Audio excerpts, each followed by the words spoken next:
GM, and welcome everybody to another Siphon interview. We haven't had these in a while, so welcome back. Thank you all for tuning in. I'm incredibly excited to be talking about what we're going to be talking about today because we have with us today another Bostonian, which doesn't happen very often in the crypto space, Mr. Justin from GridPlus. Justin, how are you doing today? Doing well. Thanks for having me on. I knew I had to reach out when I saw you were going to be doing some independent reviews of different hardware wallets. So really appreciate the opportunity. Yeah, absolutely. So for those of you who are tuning in, yes, this is all going to be recorded. And what we're doing here, let me actually do a little, can I retweet this? Can I retweet this on, yeah, I sure can. Okay. We're going to be doing a little bit of talking on basically what do we care about when it comes to a hardware wallet, right? Something that's kind of been crazy to me is, especially with what I do and with what a lot of the people who are watching do, we focus so much time on like the smart contract logic. Hey, is this smart contract safe? Is this code right? Like I verify all my call data. I like super nitpicky and specific. But yet so few of us know, hey, can I even trust this device, this thing that I'm like putting my private key in? Like a lot of people don't know. We've had in the Siphon Updraft curriculum, we go over DevSecOps with wallets. We talk about, hey, what is a good wallet? We spoke with Wallet Scrutiny, who do some amazing work checking out if wallets are legit or not. We've spoken with many different software wallets as well. And now this is actually the first time that we've had an interview with somebody who runs a hardware wallet. So yeah, so basically I was saying, hey, I bought a ton of hardware wallets. Like my room is just like littered with hardware wallets at this point because I said, okay, I need to know which one of these hardware wallets is the best. I need to do this research specifically for people like myself I'm a developer, I'm a security researcher, where like it's unacceptable to send a transaction that is wrong. So I started tweeting about this. Justin reached out and he started saying, oh, hey, well, have you thought about this? This is something we think about at GridPlus. And after like a really long conversation on Telegram, it's like, all right, let's just do an interview where we get this all out of the way. So yeah, really excited. That was quite the rant to give the background to this call here. But that's how we got here. So yeah, Justin, I mean, I kind of want to start with just like, what are the high level thoughts on what you think? Actually, I'm going to take a step back. Can you take a second and introduce yourself? Who are you? Yeah. What is GridPlus? What do you do? All right. I'm Justin Leroux. I'm the CEO of GridPlus, which means I'm the coordinator for all the people that are smarter than me, that are doing the real work. And I got involved in this space. It's an early Bitcoiner dabbling, and it was really Ethereum in particular that captured my imagination in 2016. I was obsessed with all the possibilities, the stuff we call DePIN now, like Slockit back in the day, thinking about, oh, you know, can have access control for real world things all built with the hardness of a smart contract. So that really captured my imagination. I used to work in finance for about a decade, which was soul sucking. And being at JP Morgan and State Street in around 2016, 2017, I got to see all the internal proof of concept work they were doing. And I'm like, hey, this isn't just for me and all the other crazy Redditors. Like this is real. This is here to stay. And so that was a big part of me making the jump. So the background in GridPlus was that we were one of the first companies. We were the first to actually spin out of Consensus as an independent company. The other two that have done that are Gitcoin and Gnosis. And given the era, you know, we were early ETH nerds and we were into hardware, and we realized nothing really met our needs. So we wanted to build something that was a Swiss Army knife that met our needs, which were seeing what we were signing. And we wanted to do so much more. We kind of overbuilt the Lattice one, which is our current flagship product, because we wanted to be a turnkey staker. You know, we wanted to have IoT connectivity, all kinds of like a million different things. And what we really did best was just the core security for private keys and signing. And that's what we focused on since. So yeah, Patrick's audience is absolutely perfect for me because these are just the kinds of issues we're working to address. We're definitely not there yet, which I guess is a coming topic. All hardware wallets kind of a long way to go. Hell yeah. The nerds. We're amongst the nerds. We love the nerds. People. That's right. Yeah, that's right. Well, it's interesting that you say that too, because I've spoken to some other hardware wallets as well.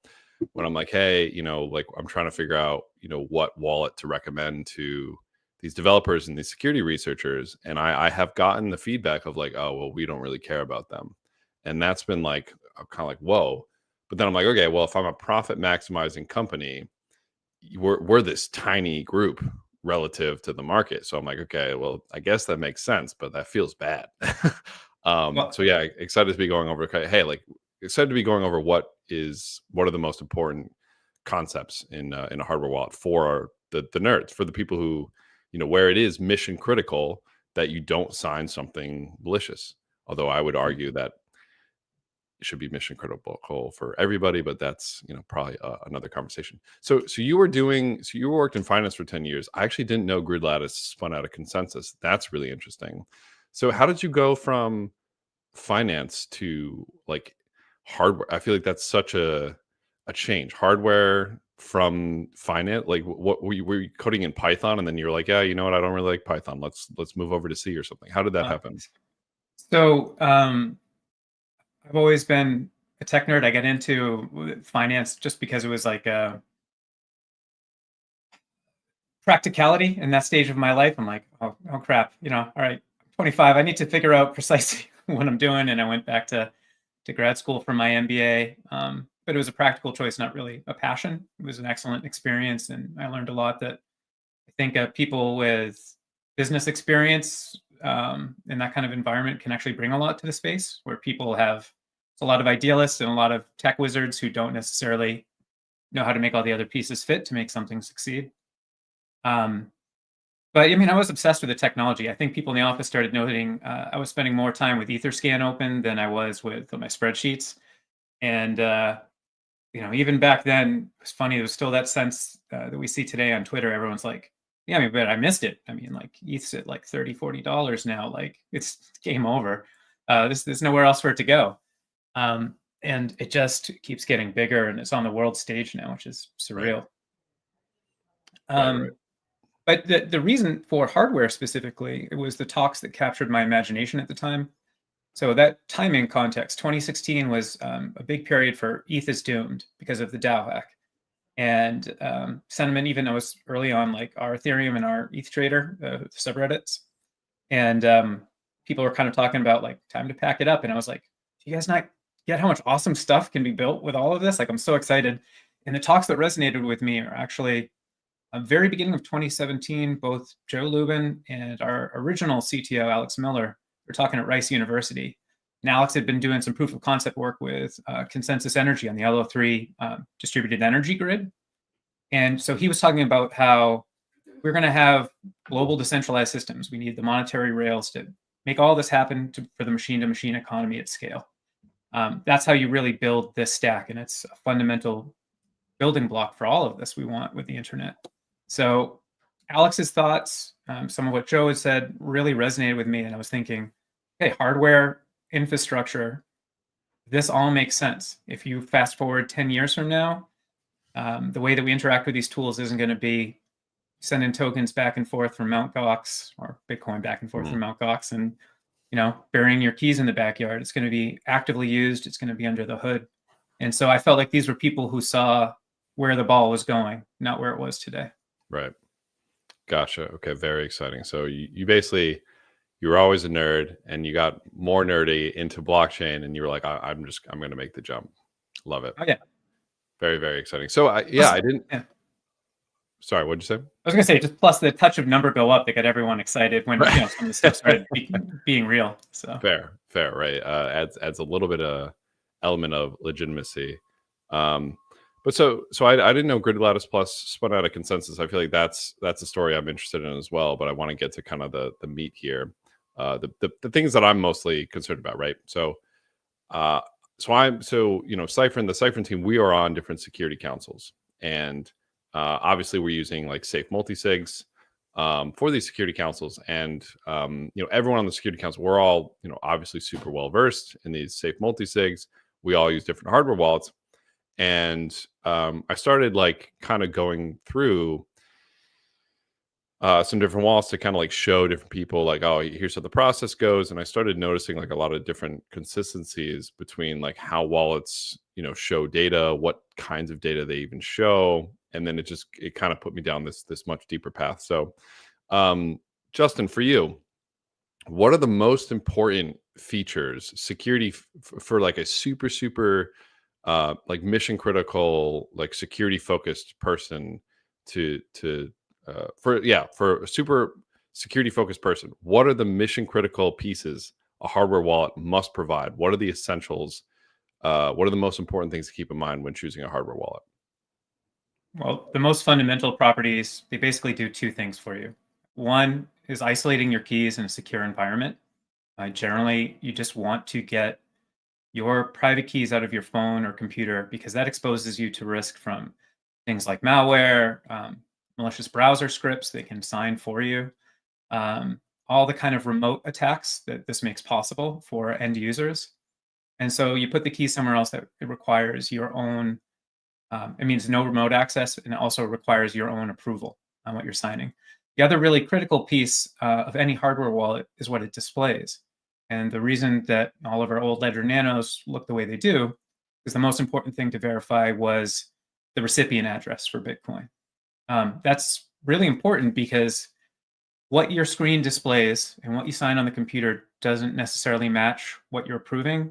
An early example of this and why it was so important to verify that recipient address was that the majority of the Tor network was compromised. And so if you sent any plain text Bitcoin addresses over HTTP instead of HTTPS, they would be dropped and replaced with an attacker address. So I don't know what the status on this is now. You can find some articles with something like 60% of the Tor network. And so that's why the hardware wallet matters in the secure screen, because you can cut and paste and it can look right in your software wallet, and then you're sending to the wrong Bitcoin address. So you only know that if you actually look at the recipient address on your device. Where we found ourselves in a weird spot was the whole world's focused on Bitcoin and value transfer. And the earliest days of Ethereum, there wasn't that much to do yet. You set up the Mist browser or Parity, and you poke around and you mint some beer coin or whatever. And that's like about all you can do. But as things got more complex, we realized we couldn't see what we were signing on those devices. So we were like, all right, this is a basic thing. I need to know what we're signing. So we were the first to do decoded call data. Did the first secure touchscreen wallet. And one of the first things people said was like, why the hell do you have this big screen? This sucks. This thing's big. And can't you do one without a screen? And it's actually really great to see that more of the existing companies are paying much more attention to Ethereum, because it's where most signing takes place today. It's with EVM chains, L2s. So people need to see this. And so we don't get as many questions about why that's important today, but we still do. But those are the two core properties: is protecting your keys and giving you the opportunity to verify what you're signing and making sure it's what you really intend to do. Gotcha. Okay, so the isolating keys thing, I feel like everyone can pretty easily unanimously agree that, like, okay, that's the most important step. And then, yeah, when you sign something, it should probably show you something. It should probably not be like, hey, you're going to sign a transaction, and fingers crossed it's the right one. So with the isolating keys from the external environment, so I know a lot of wallets, and I know you kind of mentioned this too. A lot of these wallets have, you connect with Bluetooth, connect with wireless, connect with all these different ways to connect. And I know I've even seen some wallet companies say, oh, like, we now offer kind of an emergency recovery service as well. Whenever I see stuff like that, there's a security side of me goes, you probably screwed that up. You probably screwed it up, and now it's not isolated. How can you kind of have this balance between these different features that you want to offer in a hardware wallet while also making sure it stays isolated?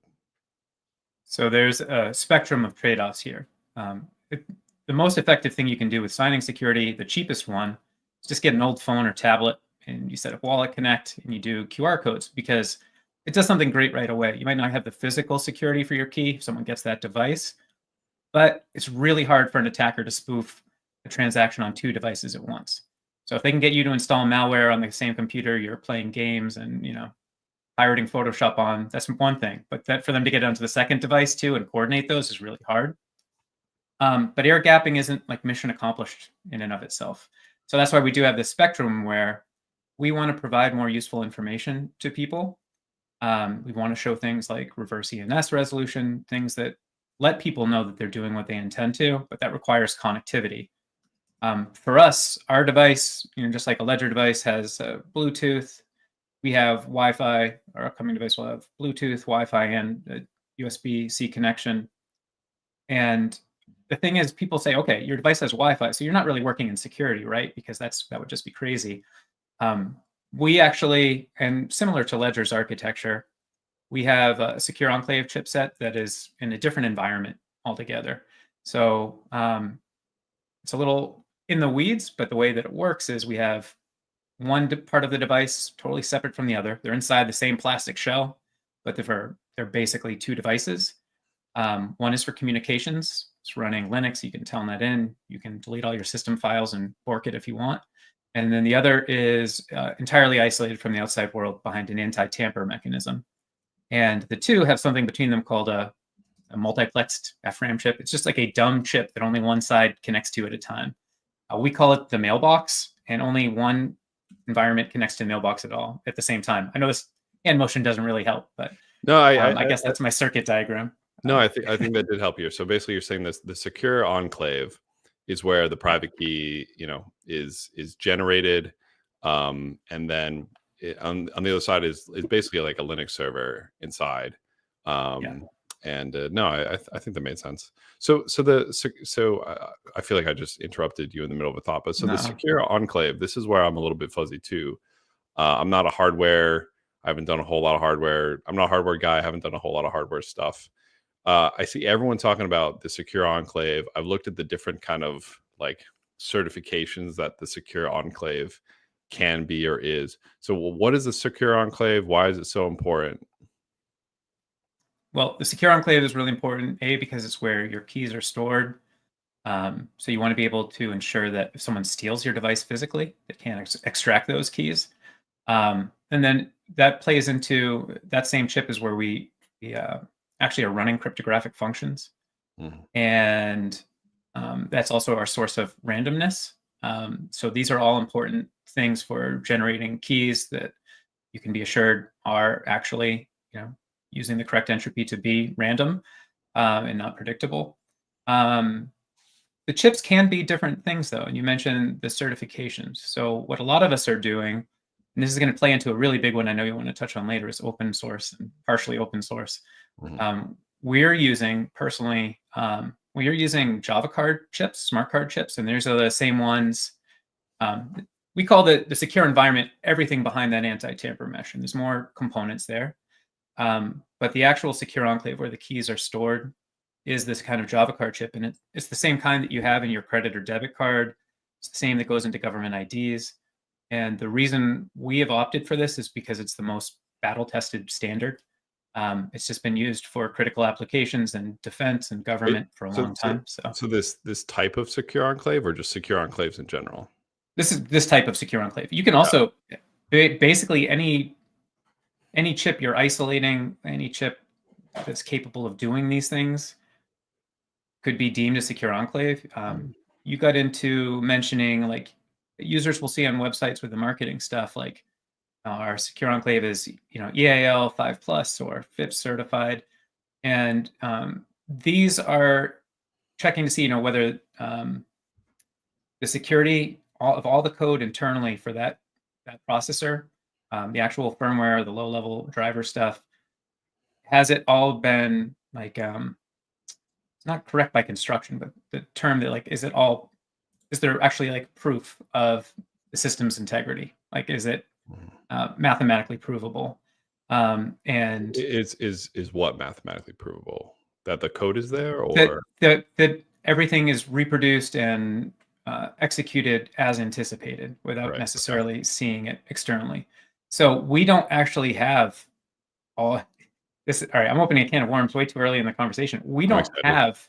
Not everybody has all those diagrams for the kind of chips that like Ledger or we use, from STM or NXM. But we also know that they are these global standards that have upheld anecdotally for this long. Maybe quantum cryptography and everything will blow all that up. But we've seen all the research about the offensive pen testing for a decade plus on these standards, and Wait, we know enough about their integrity. what do you mean you don't have all the diagrams? I guess what did you mean by that? Like at the actual circuit level diagram, we can't publish what is in there. And this is actually going to be, I guess I want to get into this later when we talk about trust assumptions and open source code. Yeah. Because I feel very similarly to what I've seen you write in public about open source. Okay. So wait, let's hold off because that's definitely one of the. It's a broader, yeah. Well, it's one of the most important bullet points I wanted to talk to you about. So let's put a pin in that because that sounds like that's going to be fun to talk about really soon. Yeah. But there are some stuff that you just said that I kind of wanted to tap into. So air gapping, and this is something we texted about on Telegram as well. So you said so like some of these wallets have like Wi-Fi connection, Bluetooth. And a lot of people in the crypto space say, hey, if your wallet's not air gapped, it's shit, right? It must be, the key must be made offline. It must be isolated. And you're kind of saying that that's actually not the case. Like you can be connected to the internet and it still be safe. Air gap isn't like a stop all. Like basically, what are your thoughts on people saying, hey, air gapping is the most important thing a hardware wallet needs to be able to do? So I think we can redefine that a little more precisely by saying. Oh, and then sorry for people who don't know, what is air gap? What is an air gapped wallet? Right. Okay, so an air gap wallet is just basically that where you're storing your keys and generating your signature doesn't connect to your computer at all. You have to broadcast the transaction somehow. So with air gapping, we can do things like you can sign a QR code. You scan the QR code to get the signing request, and then there's a subsequent one that's generated for the actual signature, but those keys never leave that environment. Air gapping is very useful. It's an important step. It gives you a set of assurances, but it's not like mission accomplished in and of itself, because when you start breaking down all the different attack vectors, well, there's other things like physical security, which is, all right, you can air gap a device, but any party who gets their hands on that device can extract the keys. All right, so you solve for one thing, but you don't address the other.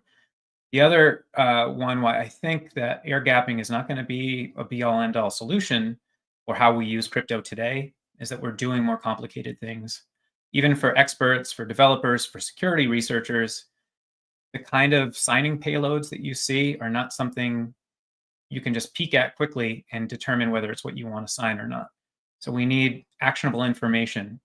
I think that isolating the keys on a device with connectivity in some way is probably where we're going to have to go, so that we can have things like warning users if they're interacting with a known malicious contract, or a contract that has the same code patterns as known malicious ones.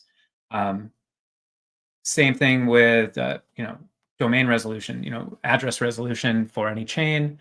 With ENS getting more complicated and going across L2s with provers now, it's going to get more complicated. These databases, as they grow, are going to need to be updated. You need real-time access. You don't want to send users money at an ENS address that was updated 6 months ago when it could have changed hands a bunch of times since. So I think for the practical ways in which everyone signs, we want to make it as easy as possible to see what they're doing.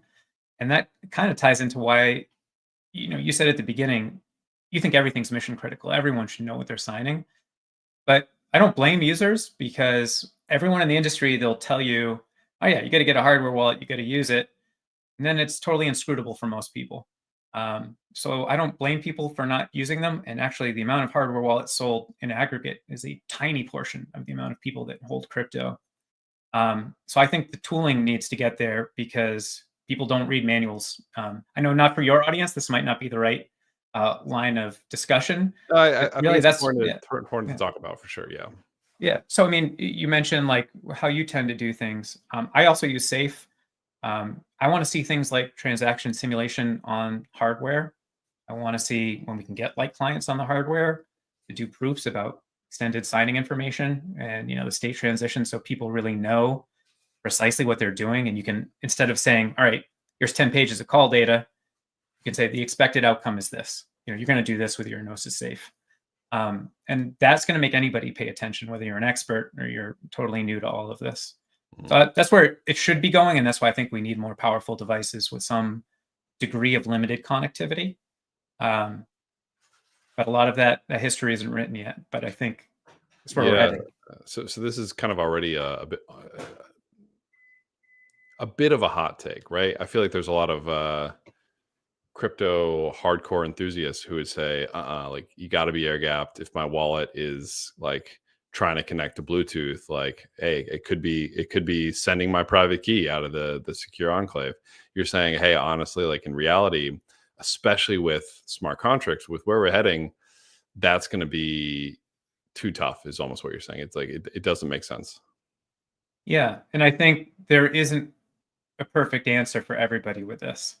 And I think that's also where we're going to have a plurality of solutions when it comes to wallets. I have some theories on where that goes down the line, but yeah, everybody, part of it is people should feel comfortable with what they're doing. At DevCon recently, I asked a lot of people how they use their devices that have Bluetooth, and everybody I spoke to, I don't think I got one counterexample. He said, "Oh, I never use the Bluetooth because I don't trust it, so I plug in via USB." And I'm like, "Well, why do you think the USB connection is not going to do anything malicious?" Yeah. And they're like, it's like how I'm used to doing it. I'm comfortable with it. So to some extent, I don't want to fight users on like behaviors that make sense to them. You want to meet people where they're at.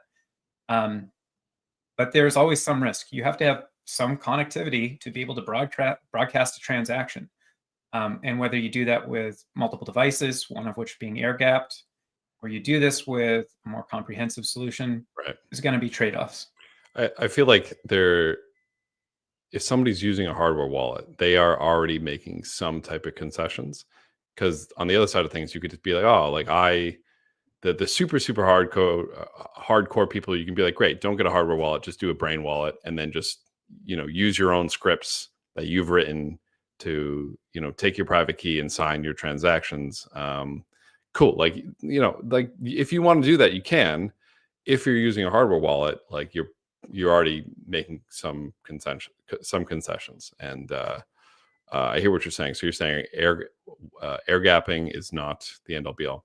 But like, what about at private key generation?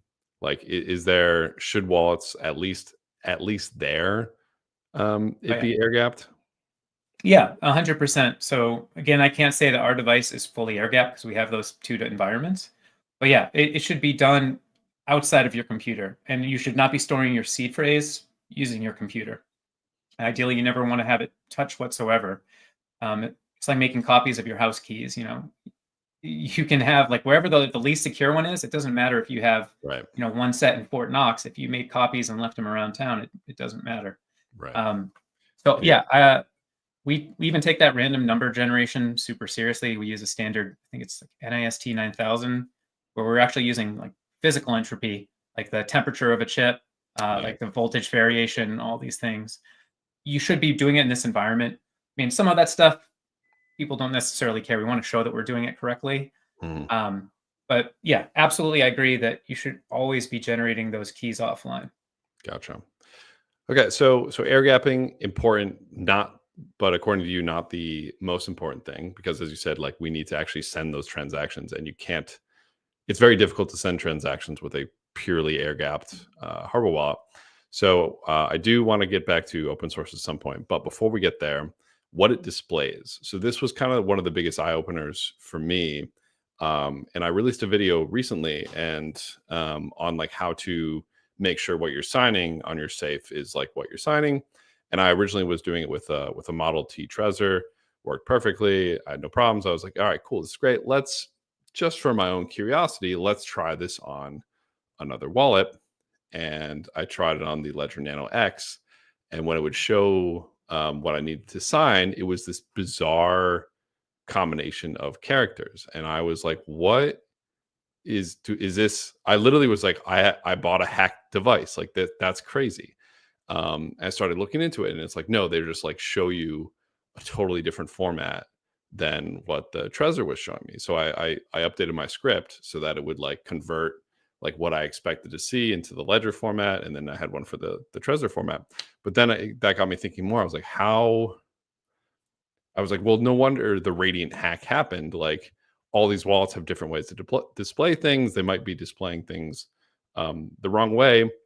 I guess, yeah. What are your thoughts on, what should a wallet display? Should we never do blind signing? Should we, what are your thoughts there? And I threw out a couple of terms that some people might not be familiar with. So for the audience's sake, just real quick, let me just define blind signing. And what was the other term that I used? I used another term. Never mind. I'll just define blind signing. So blind signing, when you have your wallet and you send a transaction, if you get like, if it doesn't show you the call data, if you can't see what data you're actually sending, that's called like blind signing. I think like Ledger coined that term. And then clear signing is when it'll actually decode your call data into like, oh, this jumble of hex is like transferring 10 USDC to carry or something like that. So those are what those terms are. Anyways, question to you. Yeah, what should wallets be doing as far as decoding call data, displaying information about the transaction, etc.? So yeah, I mean, I think at a bare minimum, decoded call data is important, showing specifically anything that like identifiers for wallets that make it clear. I mean, so if you're not blind signing, what you should be doing is looking at the request, your signing request on your computer, and then looking at a secure screen for a device that purposely is limited to only being able to show what they can provide an assurance about, and seeing that the two match. Easier said than done, because most tools, once you approve in the software, the screen will disappear, and most people aren't going to remember 2 pages of call data. Even when decoded, it's a list of different ABI labels and stuff. So the things that make it real clear to users right away is labeling precisely what action they're taking. At the beginning, are you transferring? Are you transferring how much of which token? Which address are you using? Providing identifiers for that, whether they're account labels, ENS, an avatar, your NFT, something that right away, like, am I sending to the address that I send to every day that has the right label? Or am I sending to something that's showing up as a hex string that I've never seen before? So making these things readily understandable is the most important. I think all wallets should show the decoded call data, but I do think eventually the first screen that everyone should see is a verbal description of precisely what's happening, because most people won't dive into the more complicated data right away. And then you should be able to drill down. If you're someone like you and your audience that's going to actually look at these things, that the more data available that you have to vet, the better. But at a bare minimum, that's what you cover, the precise action, a summary of it, which address you're sending from and to where. It seems simple, but we're getting past the point with EVM chains where even technically sophisticated people can actually vet a lot of what goes into a lot of signing requests. So I almost feel like there's a couple ideas that you're having here. So your first one of like, hey, it should be in like plain text what you're trying to do at the beginning. You're almost advocating for like what, like almost like an AI agent that like reads transaction data and just like tells you, oh, hey, here's what this transaction is doing. Is that kind of almost what you're alluding to? Well, I don't think we could rely on an LLM for this necessarily. It would have to be much more manual in saying, like, these are known established patterns. This is what we can summarize. And for the other ones, we don't provide an opinion or an explanation. So for us, something like a Uniswap or DEX transaction in general, these are patterns that we can see. They're commonly seeing these kinds of signatures, and we can streamline that to something more easily readable. Where we would want to stop short is providing an opinion where we're only 99% certain about something, right? Because people rely on these tools for critical decision making, so there's no room for error. Right. Well, so I don't know. I would even think your first suggestion here could have issues too, right? If I'm like, oh, like I know what a transfer, I know what the transfer call data looks like. I know what the function selector is. I know what the function signature is. I know what the parameters look like. I could write a malicious contract where the transfer function does something malicious, but it'll look exactly like every other transfer function at the call data level, anyways. So part of me thinks like if we want to be super super assured, it has to be decoded. Like we have to know exactly what the solidity code of the contract is, or or our disassemblers need to be amazing. But that's like probably a much harder conversation. But so now it almost feels like you're almost saying like, yeah, like you should never send transactions on a not like verified contract. Well, so the reality is it's a question of mitigating risk versus solving all of this, because we don't have clear answers for what's best.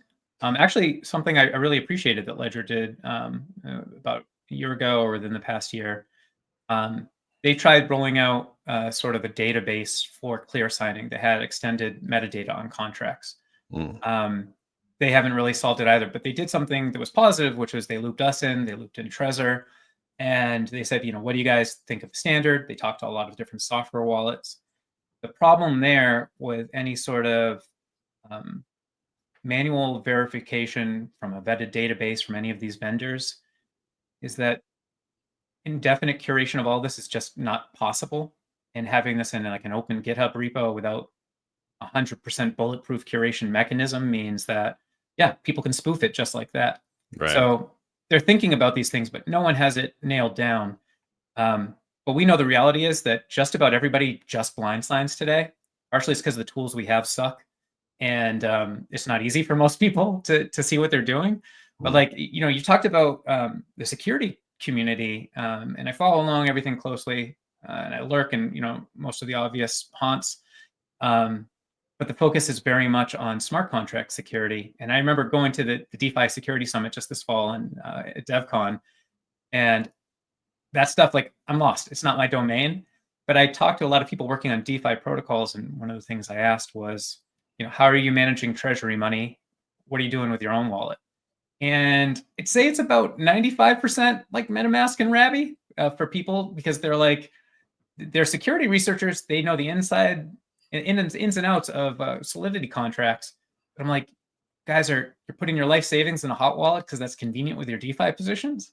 It's not ideal. So the tools have to converge to the point where it's like a no-brainer that you can do all the things you want and see what you're doing, but you don't have the friction that is associated with this. You're not blind signing. That utility has to be more readily apparent to everybody.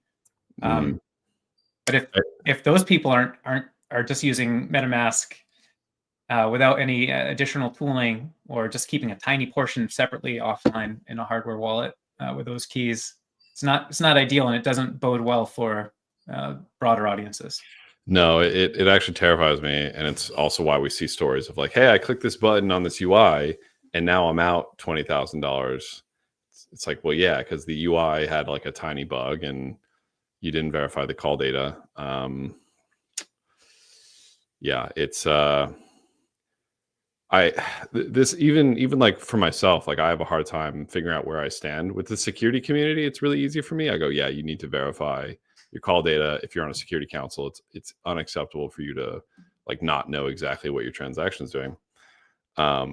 But then, yeah, for like developers, I'm almost like, maybe there's a part of me, like, honestly, I'm like, all right, maybe don't even, like, if you're not checking your call data, like maybe you shouldn't even have a hardware wallet. And I feel like that's probably like the super extreme thought, but like I think like that sometimes. I'm like, oh, like if you're not, we're like, oh, not your keys, not your crypto. We focus so much on like make sure your keys are private, but like call data, like just let it rock, like, Yeah. which is like crazy, So there's incremental steps. I always tell people, like, all right, you get a hardware wallet, I'll help you set up whatever brand, company, I don't care. Like, it's a good first step.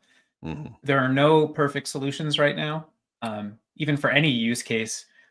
But that's an important first mitigation. Just get your keys out of your computer and your phone. Don't back them up in LastPass or in the cloud in any way, please. That has ended poorly for a lot of people. That's still going on. Yeah, it is. And that is good enough, like for a first step, but you're still exposed to other types of risk. So, okay, now you've got your keys isolated, you've got your lock on the door, you never actually lock it, and you just approve every knock without looking, to see who it is. It's not doing you a whole lot of good. Right. And that's pretty much what blind signing is. Right. Um, So this goes back to, oh no, sorry, go ahead. No, go ahead, please. I was gonna say, so this goes back to like, okay, there's been a couple different initiatives to decode call data, because basically what we're saying is, okay, right now it's really difficult. You're saying the tooling kind of sucks. It's like, I know how to do it. A lot of the people who've gone through the the Cipher and Updraft curriculum know how to do it because I forced them to. But most people don't. Like, it would be great if it just decode the call data, popped it up on screen, boom, you can see it. Right now, there's like you have like Sourcify, you have like Etherscan, you can grab ABIs from, and that way you can actually show the transactions. I know Keystone has their like micro SD card where you can like download ABIs and stick it into your wallet. You're saying like kind of this, there's always going to be a piece of trust here where you have to trust somebody to like get you this ABI correctly, which is tough. It almost feels like you're advocating for more functionality of the hardware wallet itself, where it will connect to the internet. It'll like kind of search for the ABI, it'll find it and then download it. And maybe this goes back to your topic of, I actually think there's going to be many different types of wallets in the future. So is this almost what you're saying? In the future, we should have like this super, super easy to use device, because right now people are just letting the call data rip, and like that's not good. We need something. And so like maybe we have the hardware wallet connect to the internet more, which isn't great, but at least they'll like know what they're signing. Is that kind of what you're talking about here? Yeah, but I don't think it's as quite the trade-off you're envisioning. So you mentioned some of these sources of data. So how do we ensure that if we pull external data in, we pass it on to the secure screen after vetting it, filtering it, scrubbing images, whatever, for every possible attack vector? How do we ensure there's no man-in-the-middle attack? Well, the best mitigations we have are comparing multiple sources. Mm-hmm. So when we decode call data on the Lattice 1, we're getting the ABI data from two spots, cross-referencing. So from the RPC endpoint, we're pulling in the ABI definitions, and then we're also referencing that against the 4-byte database. Sourcify is also super cool. I love what they're doing. I'd love to incorporate that as well. But the other ways you can do this is through standing up your own infrastructure, which again is a trust assumption. But for something like ENS, that is for right now the best option, is like standing up your own end-to-end encrypted communication between your hardware wallet and a server that is you can guarantee the integrity of, right, and you have that connection is secure. Same with like the different communications protocols we talked about at the beginning, whether you're using USB or Bluetooth. Bluetooth and Wi-Fi are not secure protocols, but if you have a secure end-to-end channel over them, you're an equivalent spot, and maybe even exposing less than USB. So right. Okay, cool. Well, we have 15 minutes left here, and there's 3 topics I want to get to, and then try to answer a couple of community questions here. So I wanted to go over. I want to go over open source. I want to go over the secure touchscreen, and then I want to go over what your thoughts on kind of these like private key recovery mechanisms are. So which one of those 3 do you want to go over first? Well, we're doing some medium, some hot takes, some warm takes. I'll do the recovery one because that blew up so huge. Yep. So, all right, spectrum of trade-offs. From the security research reports I've seen, and I didn't gather this data myself. I think it was Hacken did their 2024 one. It's showing the majority of losses are from private key theft and loss in general. That's what's hitting most users. They had it at like 78% of crypto losses last year, whether that's being tricked into giving away your private keys through social engineering, losing your backups. That's what's hitting real people. And even like access control for DeFi platforms, when other people have access to your keys, get you to sign something in Gnosis. So I get that key recovery is a very important thing, and I would love to see people stop putting all their seed phrase on a sheet of paper in their drawer, because anybody, if it's in one spot, can take a picture and, own your life savings completely. So at least then, the one takeaway on if you're going to use a metal or paper seed phrase sheet, make sure it's a divided one. Make sure it has multiple pieces and each piece has multiple backups and you spread them out. But so Ledger Recover in particular created this firestorm. And I was trying not to name anybody, but I mean, no, that's who I was referring to for sure. Yeah. I'm going to partially defend them. I think they got yelled at for some of the wrong things and some of the right things. Mm-hmm. So the wrong things were about, they're like, well, you can update the firmware. Can't you just ship firmware that can maliciously export our keys? That was probably the biggest piece of, yeah. Sorry, go ahead. It's the biggest piece, but there's, when you phrase a question like that, any piece of technology out there, if you ask someone, can you change it fundamentally to do something else? No one's going to say it's impossible to do it. It is by definition possible. And there's some trust assumption. Where they were not okay in my book was when they rolled this out, they didn't allow self-custody of one of the pieces or one or more of these pieces as you divide up your private key. So the background Ledger Recover is a private key backup solution where you lose all your own personal backups. Well, now they have 3 providers that they work with. They each have 1/3, and they can pull those back together and give you back your keys. However, Pascal Gauthier, their CEO, directly said in interviews, he's like, well, yeah, if all 3 of our partners get subpoenaed, they have to give up your private keys. So we're not ever going to roll out a solution like this. And I would be supportive of Ledger having a solution like this if they provided more custody options. And I think that's where they want to go with it eventually. If a majority of them are not with these centralized entities, you have a couple with, your Coinbase account or whatever else, great. I think maybe the more elegant solution that's going to make all of this not important unless you're not working with EVM chains is smart contract wallets. Guardians will do the same thing with more flexibility. Right. And then you can have, 3 different hardware wallets from 3 different brands are your Guardians to recover your keys. And you have a lot more optionality to do whatever makes you comfortable or what makes sense for your personal needs as a company or an individual.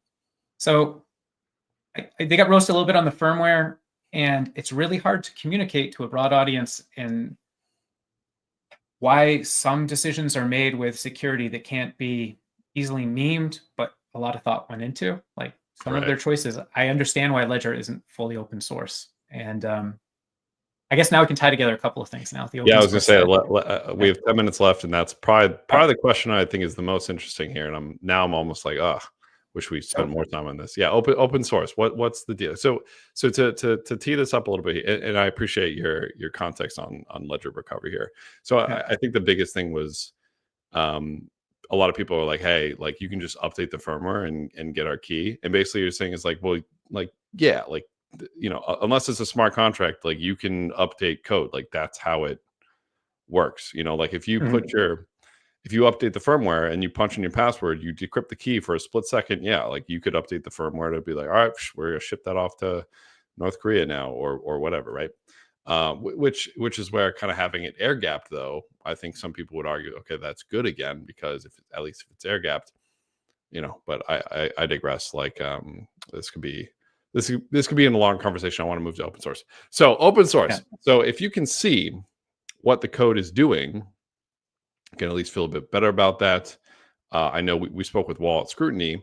One of the biggest things he said was, well, if you can reproduce the build and you can do what the wallet says it's going to be doing, that will give you a lot of assurance. If you can't do that, you can't be sure the wallet isn't like leaving your private key in plain text for some hacker to go and just like open up the private or open up the internals of the hardware wallet. And, oh shit, it's right there. Like, yeah. So they open source this. I know this is a big battle.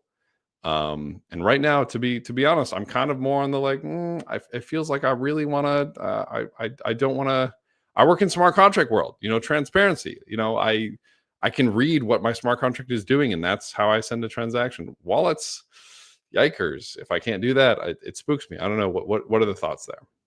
So philosophically, I'm 100% in your camp, and I actually had a huge comm snafu going super hard in that direction.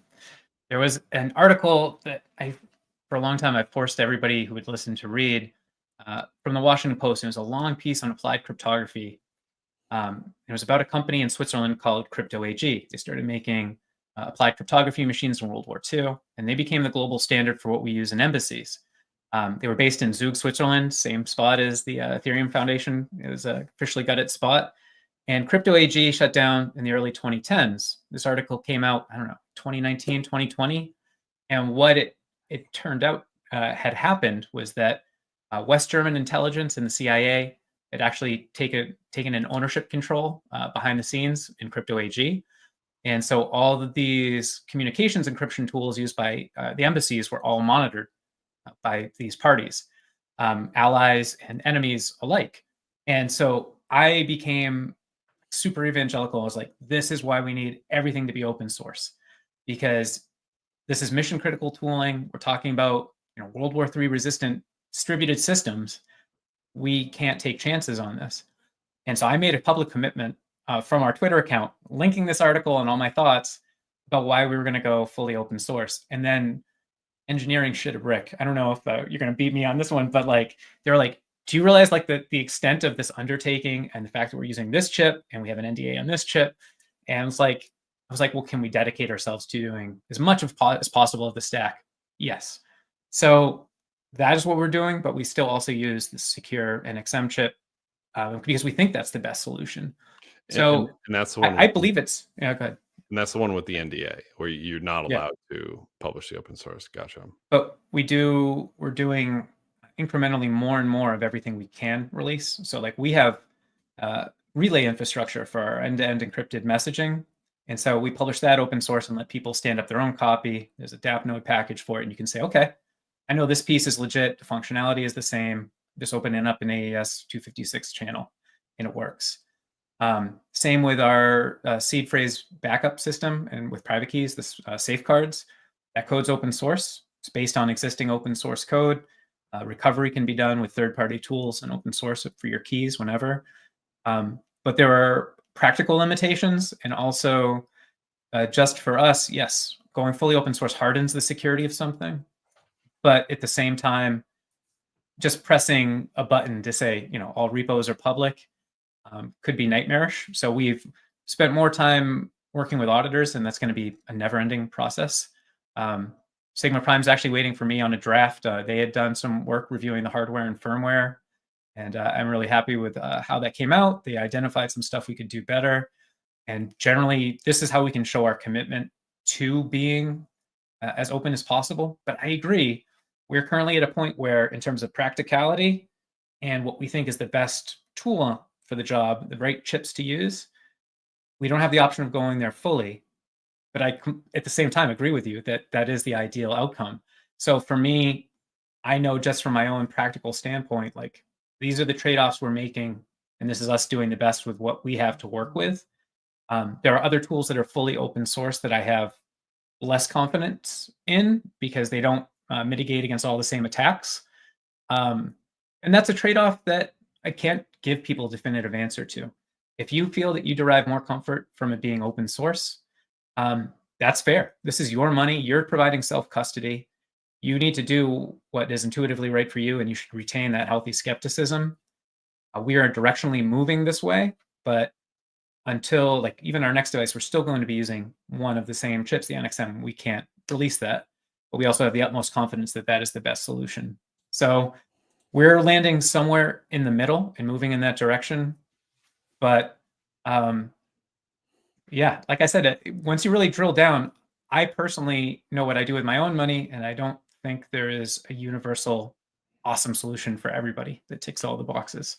I hear what you're saying. So it basically, you're saying we're doing as much as possible to be open source, but it almost feels like it kind of rides on this chip. So what's so special about this chip? Because if this chip was open source, like you're good to go, right?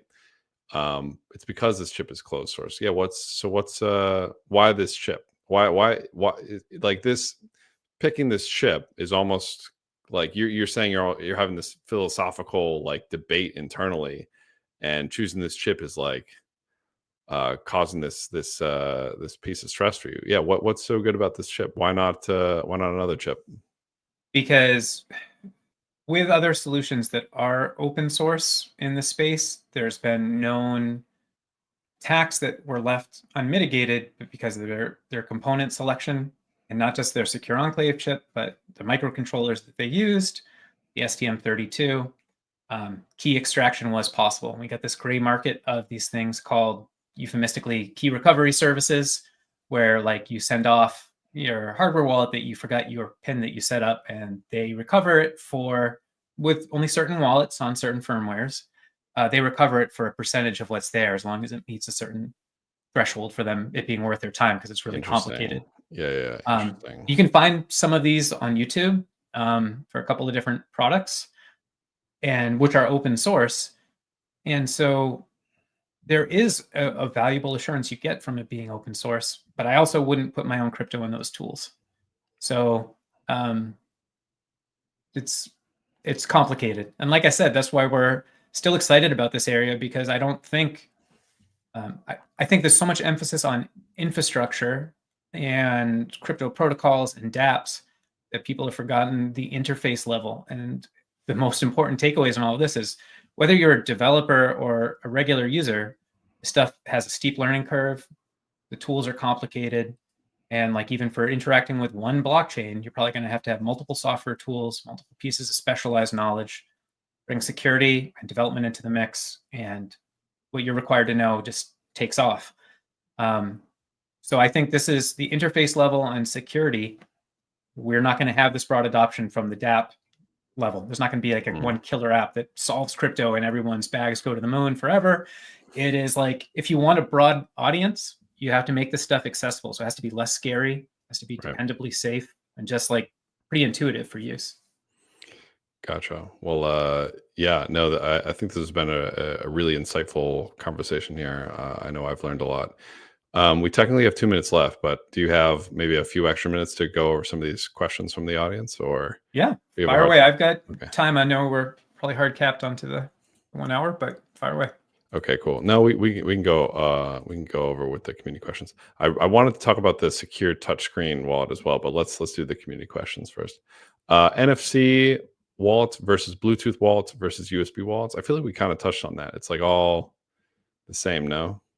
Well, it is, and it is an NFC is a little dicier. I like some NFC wallets for low value stuff, because they're really convenient. Like the status key card is cool for, like, if I had a small amount of money, I can't see what I'm signing on the device. It doesn't have a screen. They have a card reader coming out for it, the Keycard Pro. But NFC is like good for, like, if you just want to tap something to your phone and your accounts are segregated, that's not your main cold storage. When it comes to other communications protocols, it's really about how much is open to the outside world, not the protocol itself. If you're using an encrypted channel, as long as you don't have, factory debug settings and any sort of remote access to where your keys are stored, it doesn't really matter so much. Gotcha. Cool. Well, thanks for that. Next question. Do have a question, Justin. The only downfall of the Lattice is the portability if one is traveling during a potentially crucial time in the market. Other than bringing your private key along to load into a hot wallet, what is GridPlus's suggestion in case this situation comes up? Get a ledger loaded as a backup for times of travel? So that's going to vary depending a little bit on people's needs. So when people look at our product, it's the chonkiest hardware wallet out there. I travel with mine, and it is a pain in the butt. It takes a lot of backpack space. We have a mobile solution coming out at year end, which was also going to be quite different in a lot of different ways, but it's still going to use the safeguards that work with the Lattice. So that's where your keys are air gapped on this. Like, you're going to have an always connected card reader device that looks like a flagship mobile phone. But the cards are where your keys are stored. So you can watch addresses, get push notifications. But then you actually have to pop in your card with your keys, enter a PIN, and then you can sign for any of the addresses you have connected. So yeah, we're very much working on that. We have this weird form factor because we really thought about home staking and all these other things that we wanted to do. And we wanted this to be like the be all end all sort of secure hardware infrastructure device for everybody to have for crypto in their home. So we're working on mobile. And what I do personally when I go to a conference, I'm big on account segregation, regardless of whether you're using software tools or hardware tools. Like, don't be minting NFTs from the same address where you have your life savings. Put them in different sandboxes, and you limit the risk to a certain extent. So I actually have like, all right, I'm going to take out my ENS address and claim some POAPs and try whatever tools people have at their booths. I do that with a separate either software wallet. Then I'm back at the hotel room. I'll use my Lattice, or I'm actually taking it around with me, but that's not practical for most people. So yeah, we're working on that. Really, where we found a fit for us is with the heavy users, the deep nerds, like funds that do liquid trading and like we're really heavily active in DeFi. They can have all their accounts set up on cards, so we fit with those people. But everybody wants a mobile device, and that's what we've built and want to show you guys soon. So it's coming, and we're listening to everybody, and it's informing what we're working on next. A little product announcement here. Very exciting. Getting closer to it. A little timid on the detail, but getting closer to it. Okay. Last question. This one's pretty straightforward. So, does MetaMask store private keys locally in hard drive somewhere? Hard drive somewhere. It would be basically, where is it stored? So it's stored in your browser.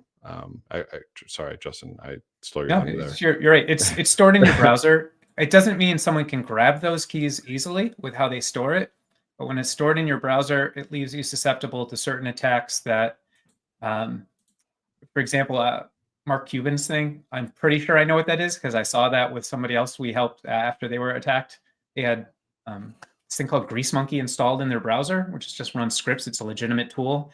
And it basically waited for you to go idle with MetaMask open, and then it generated signatures and approved them. So he's like, I haven't used MetaMask in 6 months, and my wallet got drained. Doesn't mean someone extracted the keys and took total control, but if they have the ability to sign or to get you to sign something that looks different than what you intend, that's why it's not good. So yeah, they are stored in the hard drive. That's the short answer. And that's also why it's not ideal. Definitely. Cool. Well, Justin, this has been fantastic. I'll probably just DM you about the secure screens, although I'm pretty sure you already answered my question there, and then I just need to read it again and really let it sink in. But yeah, this was fantastic, Justin. Where can people keep up to date, learn more about GridPlus, keep up to date with the new product announcements and everything that you're doing? Yeah, best place is probably gridplus.io, spelled out. Don't you dare put in the actual plus sign. It will never show up anywhere. It's a Boolean operator. But yeah, gridplus.io is our site. There's going to be some updates there coming soon. And yeah, follow us on Twitter. We're just at GridPlus. And we'll hopefully have more to tease and share there soon. We're really excited about what we're working on, but going to keep it close to our chest for a few more months at least. So yeah, thank you so much for having me. This was awesome. As you can tell, I can talk about this area all day long, so I appreciate it. Excellent. Well, we appreciate you talking about it and giving us a lot of these tips. So thank you all, and we'll see you next time.